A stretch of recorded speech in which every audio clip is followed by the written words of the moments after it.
I had been a nurse for almost a decade when Margaret arrived at our ward.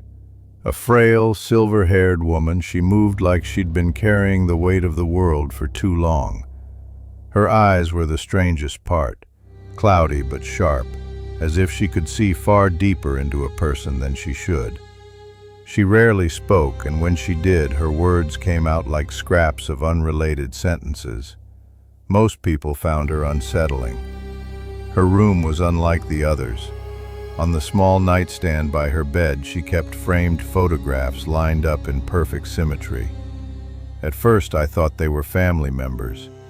Then I began to recognize faces, residents from our ward, people I had cared for, all of whom had died.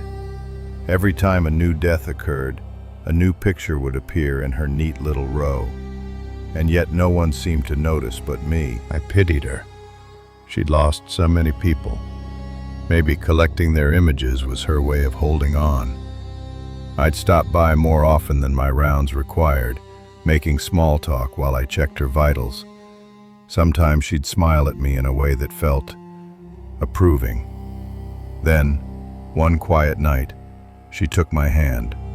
Her skin was paper thin, but her grip was surprisingly firm.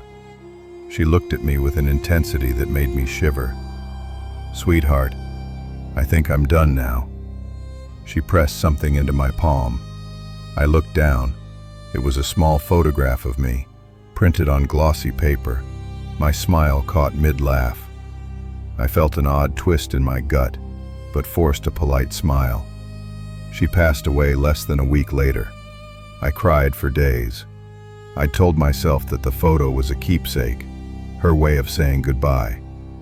2 years later, during a night shift, I was chatting with a colleague about old patients. When Margaret's name came up, he snorted. "You mean the Black Widow?" I frowned at the cruel nickname, but his expression turned serious. He told me how investigators had quietly suspected her of killing her husband with poison. Rumors spread that she had a ritual: befriend someone, get their photograph, keep it hidden until they died, then display it on her nightstand like a trophy. The image of my own photograph in her hands hit me like ice water. At first I laughed it off as gossip, but then my mother died suddenly from a stroke. The following week, my brother, living in Australia, was found dead in his apartment.